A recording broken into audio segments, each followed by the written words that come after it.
So we may be experiencing some technical difficulties here and there. Okay. How's everyone enjoying the weather? I like it. Okay. Oh, this is going so slow. Here, computer sound.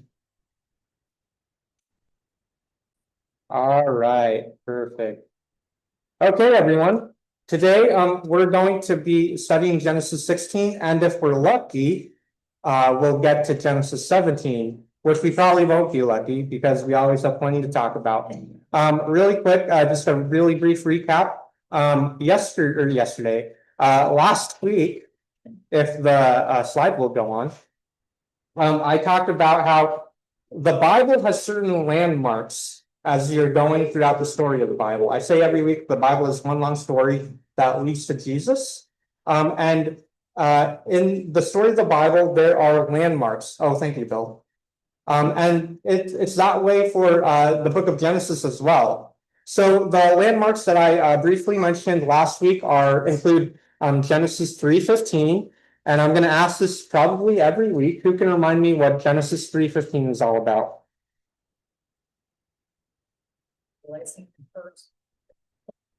Yes, that's part of it.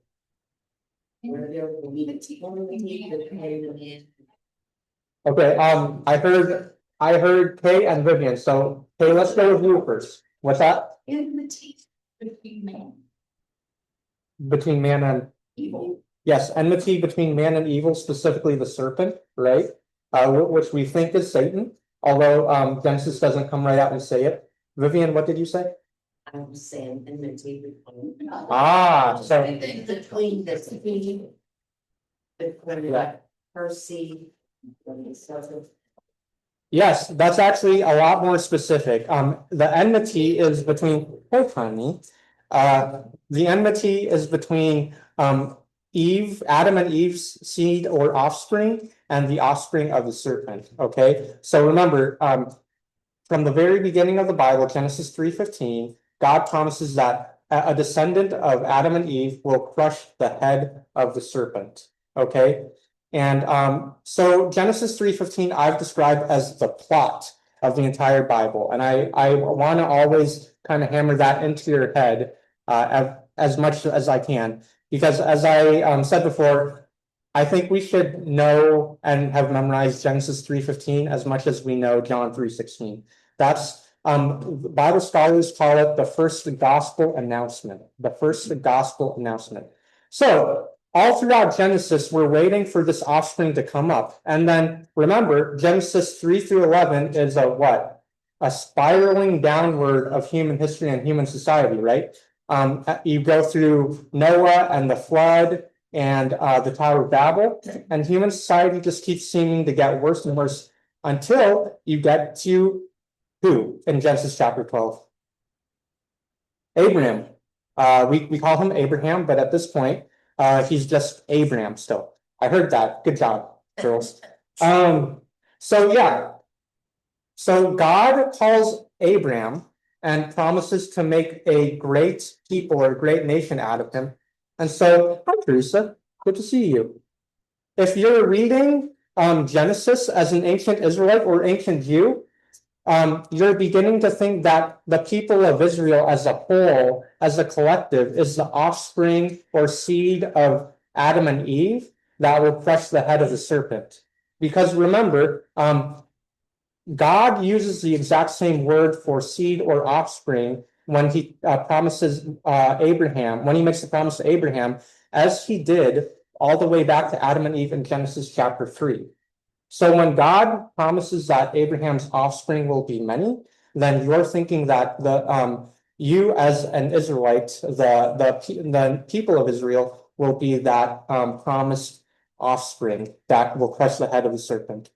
And then finally, that's the second landmark in Genesis. And then finally, yesterday, I keep saying yesterday, last week, we talked about Genesis 15, where God finalized making the official covenant with Abraham. In other words, as I put it before, he tied the knot. He sealed the deal. You guys remember me saying that? I compared it to when I proposed to Amy and I made that promise, but when we got married and we exchanged rings and we kissed, we sealed the deal. It was, till death do us part. And God had made the promise, the proposal, if you will, to Abraham back in Genesis chapter 12. But in Genesis 15, he ties the knot, he seals the deal. And last week, we talked about how God walked through the pieces of the torn animals. You guys remember that? And God was promising Abraham unconditionally that if God did not keep up his end of the covenant, he would be torn to pieces. But if Abraham didn't keep up his end of the covenant, then God would still be torn to pieces. And I talked about last week how when I first learned about that as a graduate student at Wheaton College, it just really touched me. And I imagined myself standing, or I guess lying in the place of Abraham, watching the infinite, eternal, immortal God walk through the pieces and commit himself to death in his promise to Abraham, and by extension to you and me. So those were the three landmarks that we've gone through so far in the book of Genesis. Now, we're going to pick up in Genesis 16, so let's all turn there. And we're going to read the first 6 verses. Genesis 16, verses 1 through 6. So turn there. When you're there, if you'll do me a favor, just look up at me so I know that you're there. Whenever I used to lead youth group back in the day, I would tell the youth to give me the most awkward look possible when they got to the page. You guys don't need to do that unless you really want to. I mean, I could see you doing that. Okay, is everyone basically there? Can I have a volunteer read verses 1 through 6? Okay, Jim, thank you. Now, I think that's Sarai. Sarai, yes. Now Very good. Sarai, Abram's wife, had borne him no children, but she had an Egyptian slave named Hagar. So she said to Abram, "The Lord has kept me from having children. Go sleep with my slave. Perhaps I can build a family through her." Abram agreed to what Sarai said. So after Abram had been living in Canaan 10 years, Sarai, his wife, took her Egyptian slave Hagar and gave her to her husband to be his wife. He slept with Hagar and she conceived. When she knew she was pregnant, she began to despise her mistress. Then Sarai said to Abram, "You're responsible for the wrong I am suffering. I put my slave in your arms, and now she knows she is pregnant. She despises me. May the Lord judge between you and me. Your slave is in your hands," Abram said. "Do with her whatever you think best." Then Sarai mistreated Hagar, so she fled from her. Okay, we're going to stop there for now. I want to give some commentary. Now, these days especially, this chapter is probably pretty disturbing to a lot of us, and it should be. The Bible, I think I've said before that the Old Testament would give Game of Thrones a run for its money. The Bible portrays a lot of the people that we often think of as heroes, as heroes, but very flawed characters and very flawed heroes. And in other words, they're very real. And I think I've mentioned before, one pastor I've heard say that the Bible goes out of its way to basically spoil the reputation of every single person except one, and that's Jesus. And that's the whole point, that the main hero of the Bible is Jesus. And so we see here Adam and Sarah, or Sarai, or Abraham and Sarah, or Sarai, being portrayed as very flawed human and sinful characters. And well, let me explain what's going on here. So concubinage and surrogacy was common in the ancient Near Eastern cultures and practice. Who can tell me what a concubine is? Oh, go ahead, Tim. I'm going to say it is a woman who is kept by a lord or someone of bigger status. Yeah. And makes love to them. Yeah, a concubine is basically like a second-rate wife. It didn't have the official title of a wife, and you didn't have all the rights and privileges. You were there mostly for procreation and for the man's pleasure. Once again, this is a very patriarchal period in human history, right? Now, Sarah or Sarai at this point is hoping to have a child through Hagar because Hagar was her maid, and back then, if your maid would have a child, then that was legally your child. Okay, and so Sarah is kind of trying to work the system here, and now let's put this into perspective. Well, first of all, here's what's going on. This does not mean, by the way, that God approves of the institution of concubinage or surrogacy. Quite the opposite, actually. A lot of times when we read these stories in the Old Testament, and they're very disturbing to us, we have to keep in mind that many of these stories, if not most of these stories, are descriptive, not prescriptive. You guys know what I mean by that? They're describing what sinful fallen human beings do or have done throughout history. They're not prescribing them, okay? So men, that does not mean that you can get a second wife or a concubine and have a surrogate through her. But that was the norm in their culture. And what Abraham and Sarah are doing is they're trying to expedite God's plan, so to speak, through an institution in their culture. Now, keep in mind, remember what happened, what we talked about last week? God made a covenant with Abraham. He sealed the deal. He tied the knot. He didn't just make a promise to Abraham. He swore on an oath and vowed. And so here again, we're seeing not just Abraham, but Sarah lacking faith. In other words, although Abraham, we know from the New Testament, is the father of faith, is what we often call him. We see that his faith actually goes through phases. It's a roller coaster. It goes up and down. And isn't that like a lot of us? You know, we put our trust in Jesus, and yet we have times of fear and where we fail to trust God and put our trust in God. So basically, yeah, this does not mean that God is approving of the institution of concubinage or surrogacy. My third point here, when things such as concubinage, surrogacy, or polygamy are practiced in the Old Testament, it almost exclusively has negative consequences and results in dysfunction. And we see that here, okay? So all throughout the Old Testament, we see God trying to push his people toward a more holy and just way of living. And I already talked about how the Old Testament narrative, the author of Genesis, is portraying Abraham and Sarah as flawed people that are really taking matters into their own hands, okay? They don't trust God enough to provide, just like Abraham didn't trust God earlier in Genesis chapter 12 when they moved down to Egypt, and then he threw Sarah under the bus and gave a half-truth or white lie about her being, his sister to Pharaoh. Nevertheless, God works through imperfect and sinful people. I also want you to keep this in mind. Keep in mind, we live in a very, very different culture from the ancient Middle East. These days, a lot of times, couples can plan or sometimes don't plan to have any children, right? But back in these days, when the infant mortality rate was high, etc., and they were, like I said, in a patriarchal culture, having children and having many children was part of their identity as a woman, right?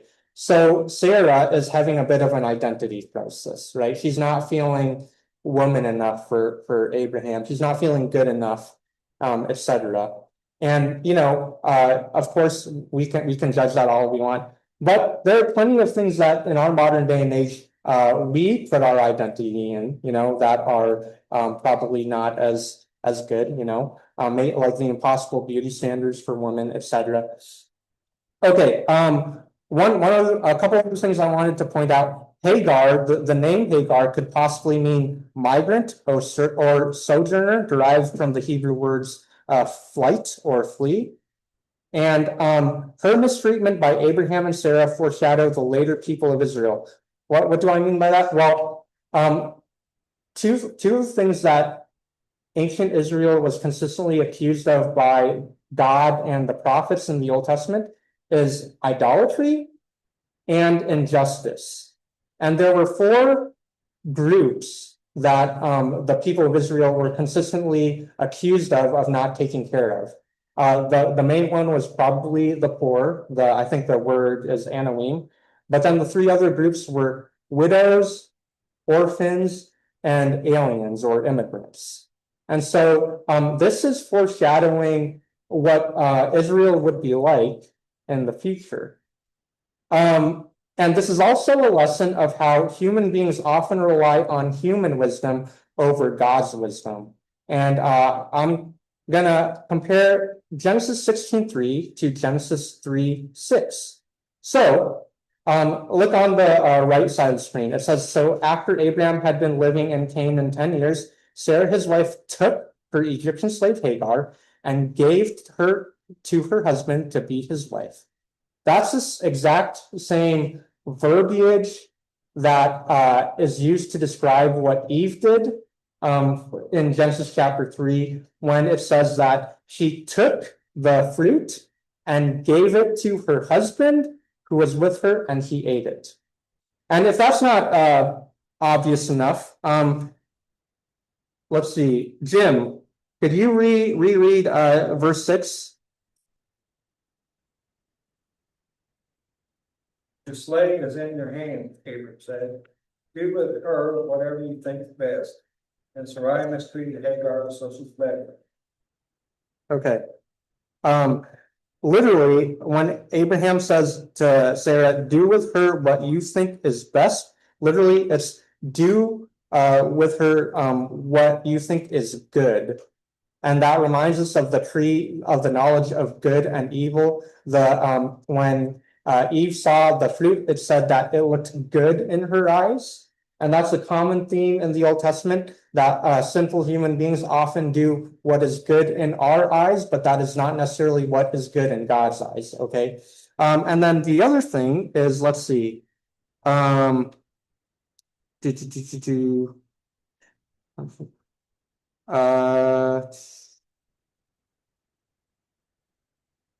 Okay, so Abraham, it says that Abraham listened to Sarah, and that is the same word that God says to Adam, because you listened to your wife Eve, and that's in Genesis chapter 3 when God pronounces the curse of sin, because once again Adam listened to his wife Eve. So Abraham and Sarah are being portrayed as making essentially the same mistake that Adam and Eve did, which is taking matters into their own hands, trying to be wiser than God, doing what is right and what is good in their own eyes. And think about it. When God told Adam and Eve not to eat from the fruit of the tree of the knowledge of good and evil, it wasn't that he was trying to, if you can remember all the way back then, I talked about how God wasn't trying to keep them in the dark. God wanted them to learn what good and evil was from him, okay? But they, like Abraham and Sarah, tried to expedite the process. God had promised Abraham and Sarah that he would give them a child, but they wanted to expedite the process. They wanted to be wiser and smarter than God. Okay. All right. Does anyone have any thoughts or questions about that before we move on? I think we often, like Abraham and Sarah, want things on our timeline, not on God's. Yes. And sometimes I wonder if that was more of an issue. We want a child now, we don't want to wait, you know. Yeah, I think that's true. I know that's been true of my life. You can kind of understand, he was like 80 something, Yes, yes. I mean. Consider yourself past childhood. Yeah, I mean, it would literally take a miracle, right? Yeah. Um, you know, a lot of times when we read about the mistakes of all these Bible characters, we kind of, I don't know, scoff at them. But we know what we know from hindsight, right? I think a lot of us, if we were in similar situations, we'd probably make very similar mistakes, right?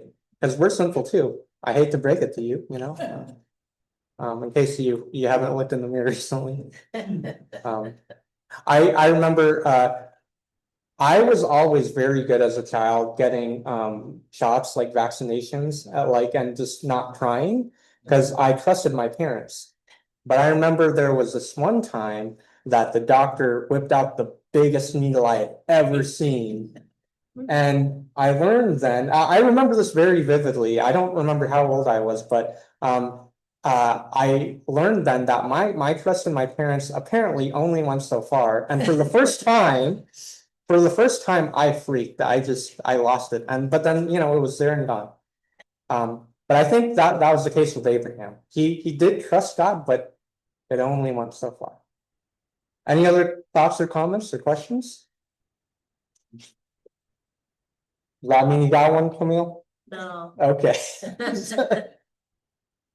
I'll put it outside. Okay, if no one else has any comments, we're gonna move on. Can I have a volunteer read verses 7 through the end, which I think is verse 16? Verses 7 through 16. I will. Thanks, Diana. The angel of the Lord found Hagar beside a spring of water in the wilderness along the road. The angel said to her, Hagar, Sarai's servant, where have you come from and where are you going? I'm running away from my mistress, Sarai, she replied. The angel of the Lord said to her, return to your mistress and submit to her authority. Then he added, I will give you more descendants than you can count. And the angel also said, you are now pregnant and will give birth to a son. You are to name him Ishmael, which means God hears, for the Lord has heard your cry of distress. This son of yours will be a wildling, as untamed as a wild donkey. He will raise his fist against everyone, and everyone will be against him. Yes, he will live in open hostility against all his relatives. Thereafter, Hagar used another name to refer to the Lord, who had spoken to her. She said, you are the God who sees me. She also said, have I truly seen the one who sees me? So that well was named which means well of the living one who sees me. It can still be found between Kadesh and Bered. So Hagar gave Abram a son, and Abram named him Ishmael. Abram was 86 years old when Ishmael was born. Okay. Really quick, there are other things I want to talk about, but this might be obvious, I don't know. Who is the angel of the Lord?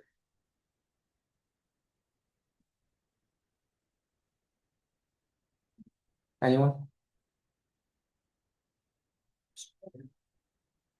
What's that, Jim? Gabriel. Okay, so Jim thinks it's Gabriel? Anyone else? I'd agree with Gabe. Gabriel, okay. Anyone else? Jesus Christ. Okay, Jane thinks it's Jesus. Who else thinks that? I think maybe. What's that, Dwayne? I said, I think so. You think so? Yeah. Okay. Well, we'll see who's right. Let's watch this video, shall we? Maybe. So, in the Bible, reality is made up of two overlapping realms, the heavens and the earth. our space and God's space. And while life here on Earth may seem ordinary, sometimes we can encounter heaven right here in our own realm. Yes, this happens a number of times in the Bible. And when it does, we often encounter a fascinating character, the angel of Yahweh, or in most translations of the Bible, the angel of the Lord. Now, we've talked about angels. They're spiritual messengers who perform missions for God. But the angel of the Lord is no mere angel. How so? Well, every time he appears, he's described in a way that's purposefully puzzling. And it leaves you wondering, was that an angel sent by Yahweh? Or was that Yahweh himself? What do you mean? Here's one of many examples. In the book of Genesis, there's a story about Hagar, Abraham and Sarah's runaway Egyptian slave. And we read this. The angel of Yahweh called to Hagar. But then this angel speaks as if he is Yahweh, saying, I will give you many descendants. And then Hagar responds and says, you are God who sees me. So the angel of Yahweh is Yahweh. But that can't be. In the Bible, you can't see Yahweh or you'll die. Yeah. So this story and others like it are inviting us into a paradox. That Yahweh is above all, inaccessible to us. But sometimes he reveals himself to us in ways that we can see and understand. And that's where this character shows up. He's Yahweh made visible to us. Yes, distinct from Yahweh and also Yahweh. This is very similar to other biblical stories about prophets who get a glimpse into God's space, like Isaiah, Ezekiel, or Daniel. And what they see is a glorious human figure on a throne who's called Yahweh. So the one on the throne and the angel of Yahweh, this is the same person. Exactly. Watch all this come together in the famous story of Moses and the burning bush, where we read, the angel of Yahweh appeared to Moses in a blazing fire from the midst of a bush. And when Yahweh saw that Moses stopped to look, God called to him from the midst of the bush. So this person in the bush is called the angel of Yahweh, then Yahweh, and then God. And then later in the story, Moses learns that the figure in the burning bush is the one leading Israel out of Egypt in a pillar of fire and cloud. And that's the one who later takes up residence in the tabernacle. The tabernacle, this is the throne room of God himself. You got it. The angel of the Lord is the royal glory of Yahweh appearing as a human. Now, keep all this in mind as we start talking about Jesus. In the opening of the Gospel of John, we're told that from all eternity, Jesus was with God and was God. Distinct from God and also God. That's the same paradox we saw with the angel of Yahweh. Right. And then John says that God's word became human and set up a tabernacle among us. The temple presence of the invisible God. Exactly. Now check this out. There's a story about when Jesus took 3 of his followers up to a mountain and his true identity was revealed. He was transformed into a glorious human figure. Okay, I see what's going on here. So the angel of the Lord was God appearing like a human, and Jesus is God now become a human. Yes. And notice this. In the New Testament, no one ever uses the phrase angel of the Lord to describe Jesus. Why not? Well, they wanted to avoid the idea that Jesus was merely an angel. For them, Jesus was Yahweh God become human, in order to fulfill his ultimate mission to fully reunite heaven and earth once and for all. Hey, Mason, can you turn the light back on, I think? So, by the way, it just so happens that this upcoming Sunday, it's going to be the one in the middle, I think, Mason. Yeah, okay. It just so happens that this Sunday, I will be preaching on the Transfiguration, complete. Well, I want to say coincidence, but nothing is really a coincidence, is it? So who's the angel of the Lord? Jesus. Basically Jesus, yes. God the Son, from the second person of the Trinity from all eternity. This is what oh, here you go. Here's the vocab word for you. Two words actually, 2 for 1. Theophany is an appearance of God anywhere at any time in the Old and New Testament. Christophany is an appearance of the pre-incarnate Son. Oh, what just happened? Hey, not cool, man. I don't care, ad block. Okay. Christophany is an appearance of the pre-incarnate Son. Pre-incarnate being before the Son became incarnate in Jesus Christ. Okay. And if you ask a lot of Bible scholars, they believe that a lot of scholars, and I would include myself in them, believe that just about every or most theophanies in the Old Testament are actually Christophanies. In other words, most appearances of God in the Old Testament are actually appearances of God the Son. Why? Well, I'm going to skip that for now. I don't have the exact verse pulled up here, but the video mentioned that Jesus, God the Son, is described in John chapter 1 as the Word, right? The Word of God. In the beginning was the Word, and the Word was with God, and the Word was God. Have you guys remember hearing that or reading that? But so the Word of God was simultaneously with God from all eternity, and he was God from all eternity. And you think, well, what does that mean? Well, that's where we get the doctrine of the Trinity in part, right?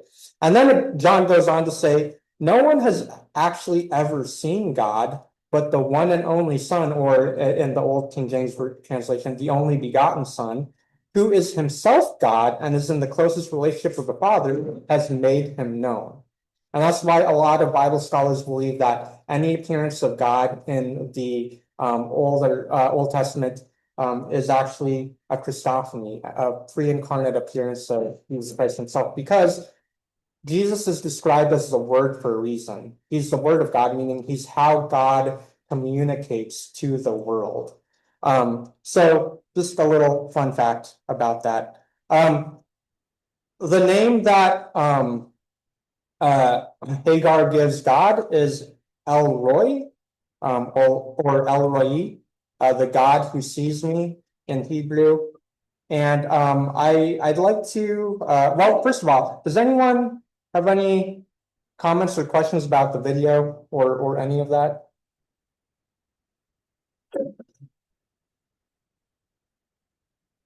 Well, so Hagar calls God the God who sees me, because she felt seen.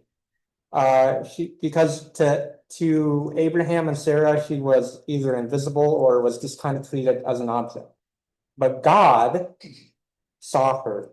And I think many of us, or maybe at least a few of us, have probably gone through, stages in our life where we have felt unseen, where we felt invisible by people, where we feel like people just don't care.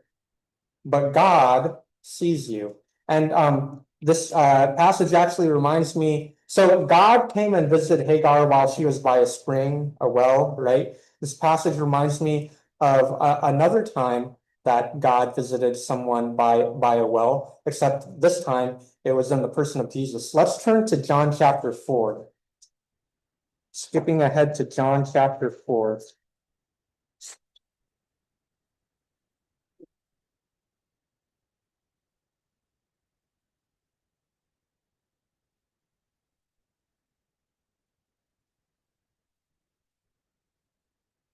Okay, we're gonna read verses 1 through 26. So I think, well, hold on. I think here's what we're gonna do.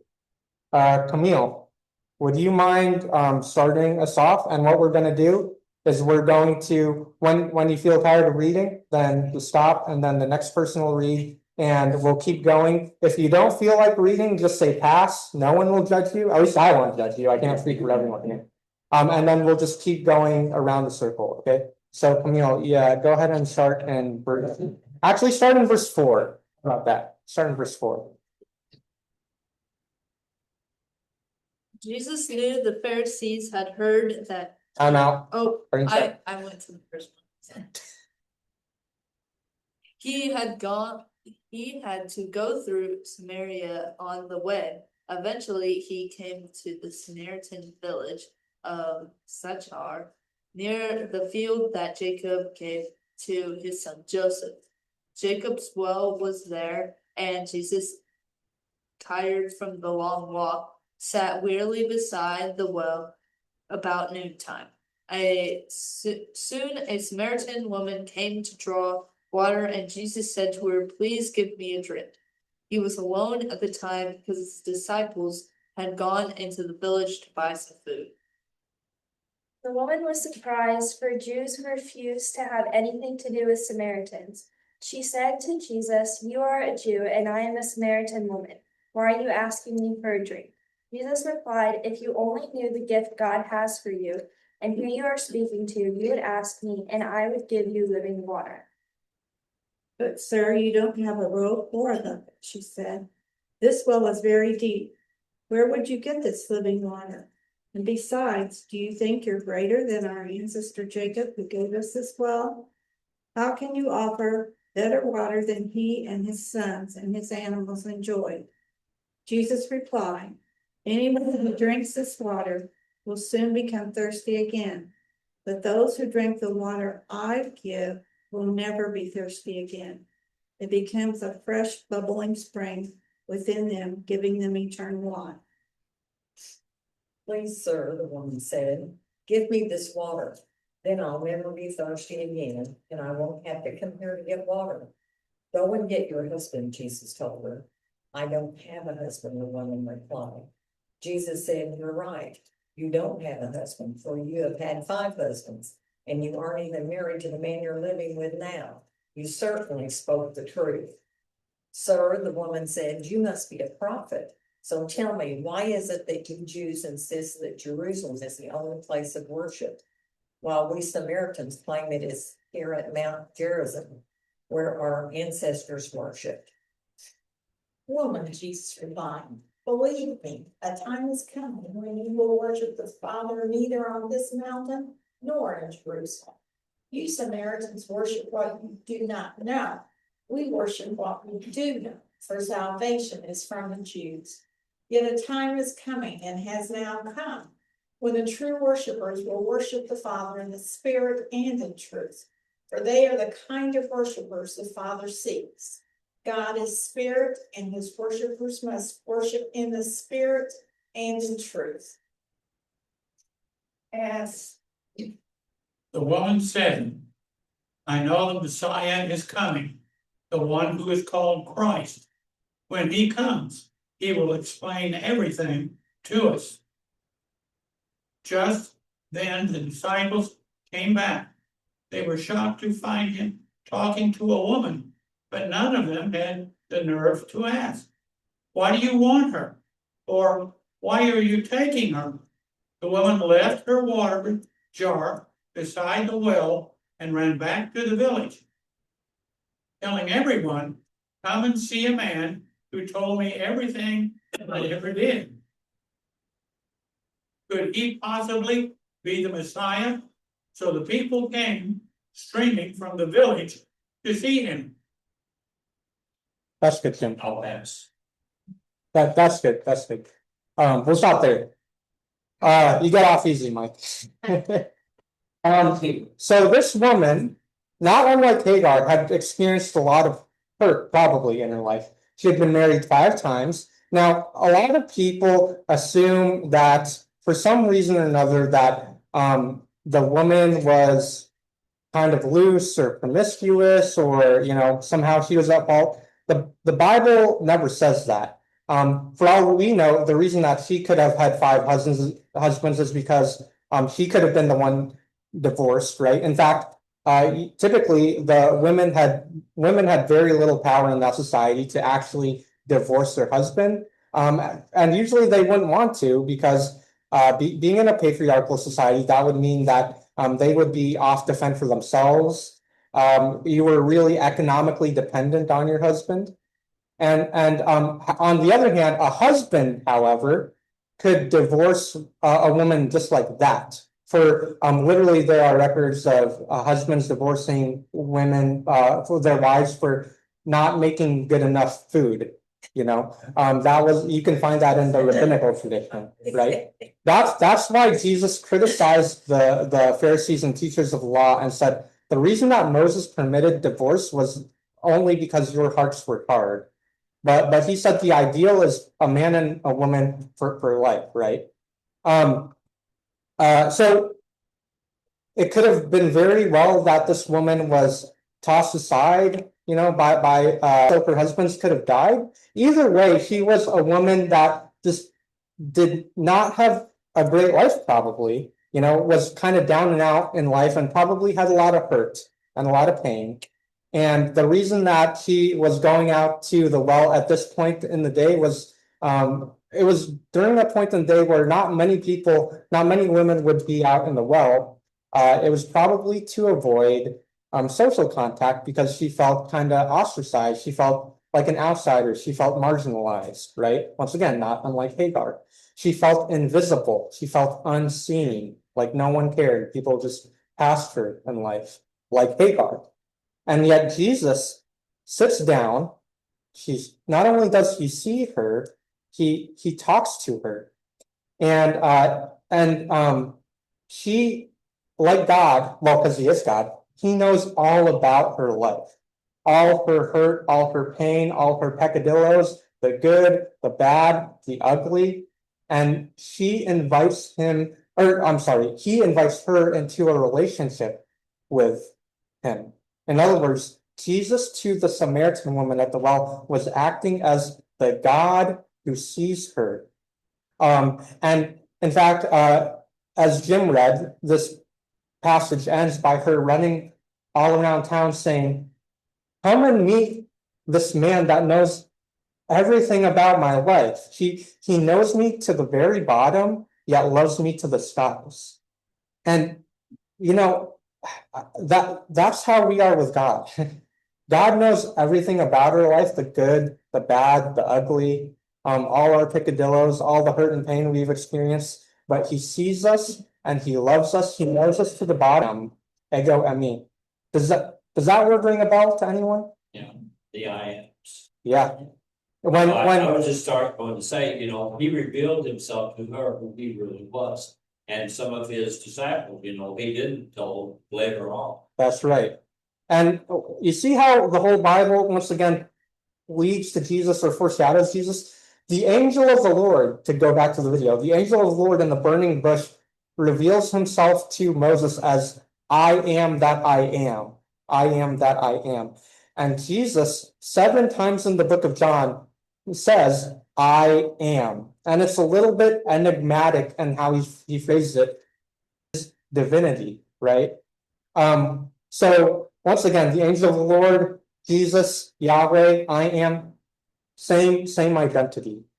Okay. We're not going to obviously get to Genesis 17 today, although I really want to. But does anyone have any comments or questions? We'll probably start to land the plane there and end it today. Does anyone have any comments or questions about the passage, about the video, about this passage in John?